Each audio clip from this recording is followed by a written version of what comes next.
one of the most commonly asked questions is it hard to set up? And the answer is really, it depends. And I say it depends because if we rewind to myself 8-9 years ago as a hyperbaric user, I was so sick. I didn't have the mental capacity, the physical strength. I couldn't do it at that time. And that's where we have installers that can come out and help set that up for you. But fast forward to me now, I can read directions, even though I don't love to. I can follow a video. So setting it up to me now is much more manageable. Depending on the size of the hyperbaric chamber, if it's a really large wheelchair friendly hyperbaric chamber, I might need an extra hand. But let's get into it and we'll walk through what that looks like. So the hyperbaric chamber can come in 3 to 5 boxes, depending on which hyperbaric chamber brand you have. So it could come FedEx in multiple boxes, or it could come on a pallet with, one of the large shipping carriers. Those carriers do not take the pallet upstairs. They deliver the pallet on a ground level. They can put it in a garage. Then you can take off the boxes from there. Typically the most or the heaviest box is the oxygen concentrator. It's roughly 40-45 pounds, but then you can unbox everything.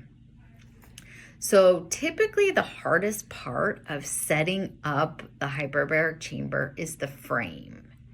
So there's 2 types of frames: an internal frame, which is inside of the chamber, and an external frame outside of the chamber.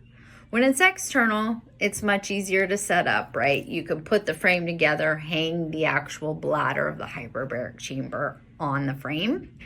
With an internal frame, it looks sleeker, but you have to set up a portion of the frame outside of the chamber, and then you slide it into the hyperbaric chamber. Then from there, we have the oxygen concentrator. It's not an oxygen tank, so you're not replacing any tanks.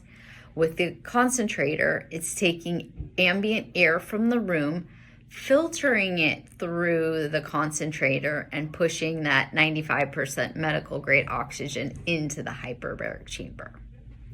Then we have the compressor. The compressor is what inflates the hyperbaric chamber. So you're going to attach that to the hyperbaric chamber. And then some brands have air cooling systems or an air chiller. So you would also attach that to the Hbot. You always want to do a test run. So zip up your chamber, make sure all the zippers are completely zipped. That's the most common phone call we get is my hyperbaric chamber doesn't work. It's not inflating, and it's usually the zipper.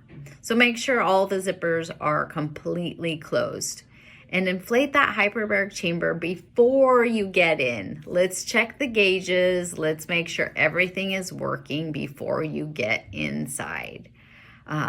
So we are here for support. We do video calls where we can help if you're stuck or if you just want reassurance on if you set it up the right way. But do that test pressurization. Check the pressure gauge. Make sure it's reading the appropriate pressure of the chamber that you purchased. And if you're still stuck, we can absolutely send an installer out to help set up your hyperbaric chamber. But we are here to help at Healing the Hyperbaric Way.